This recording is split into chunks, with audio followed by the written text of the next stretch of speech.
বসিরহাট মহকুমায় চাকরিহারা প্রায় ৩৫০ জন। বসিরহাট মহকুমার বিভিন্ন স্কুল বন্ধের মুখে। স্কুল থেকে বিজ্ঞানের শিক্ষক চলে যাওয়ায় পড়াশোনা লাঠে উঠেছে। উত্তর ২৪ পরগনা জেলার বসিরহাট মহকুমার সীমান্ত থেকে সুন্দরবনের প্রায় ১০টি ব্লকে ৩৫০ জন চাকরি হারিয়েছে, যার ফলে বন্ধের মুখে একাধিক স্কুল। অন্যদিকে পরীক্ষা এছাড়াও বেশিরভাগ স্কুল থেকে শিক্ষক বিজ্ঞানের চলে যাওয়ায় পঠন পাঠন একেবারে শিখে উঠেছে। সেই ছবি দেখা গেল হিঙ্গলগঞ্জ হাই স্কুলে, যেখানে ১৫ জন শিক্ষক রয়েছে, যার মধ্যে ৫ জন শিক্ষক স্কুল থেকে চলে গেছে। তারা প্রত্যেকে বিজ্ঞানের শিক্ষক শিক্ষিকা।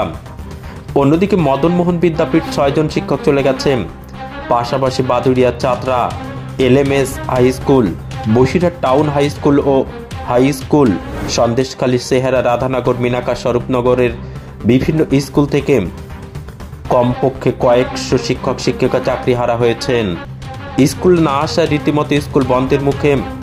এই নিয়ে একদিকে শিক্ষক, অন্যদিকে ছাত্রছাত্রীদের মনে ব্যাপক প্রভাব পড়েছে, যার কারণে তারা মেনে নিতে পারছেন না। দ্রুত শিক্ষক শিক্ষিকা যদি স্কুলের সাথে যুক্ত না হন তাহলে বন্ধ করতে হবে। পাশাপাশি পড়াশোনার কাঠামো ভেঙে পড়বে বলে মনে করছেন ছাত্রছাত্রী থেকে অভিভাবক, অভিভাবিকা, এমনকি স্কুলের শিক্ষকরাও। হিঙ্গলগঞ্জ হাই স্কুলের প্রধান শিক্ষক সাধন ঘোষ বলেন, আমাদের স্কুলে ছাত্রছাত্রীর সংখ্যা ৬০৫ জন। সেখানে ১৫ জন শিক্ষক শিক্ষিকা ছিলেন।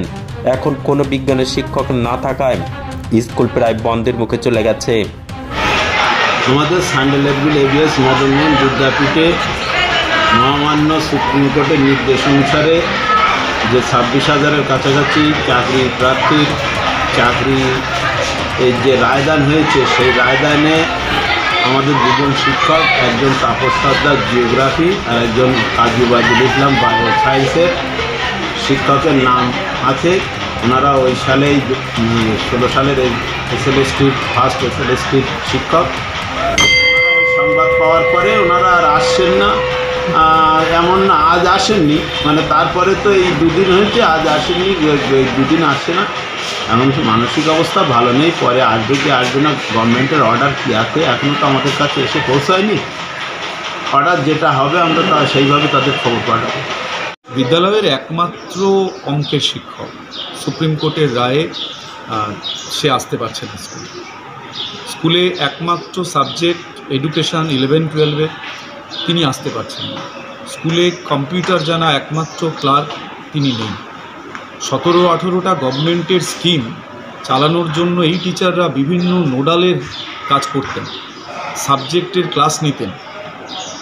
১৪০০-র কাছাকাছি পড়ুয়া থাকা একটা স্কুলে এই শিক্ষকরা হঠাৎ চলে যাওয়ার মতন যে পরিস্থিতি তৈরি হয়েছে, সেই জায়গায় দাঁড়িয়ে কি করে তাদের পঠন পাঠন চলবে, গভর্নমেন্টের স্কিমগুলো কিভাবে আমরা এক্সিকিউট করব, গোটা বিষয়টা আমরা একেবারে অন্ধকারের মধ্যে পড়ে গেছি।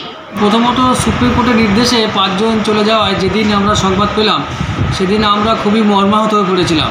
মানে আমরা আমাদের ৫ জন যারা ছিল, আমাদের স্কুলটা আমাদের একটা পরিবারের মতো, তো পরিবার থেকে ৫ জন বেরিয়ে গেল। আমরা সেদিন খুবই কষ্ট পেয়েছিলাম এবং সবাই টিচাররা কান্নাকাটি করছিল, মানে খুবই খারাপ লাগছিল। আজও পর্যন্ত আমরা সেই হতাশাটা কাটিয়ে উঠতে পারিনি।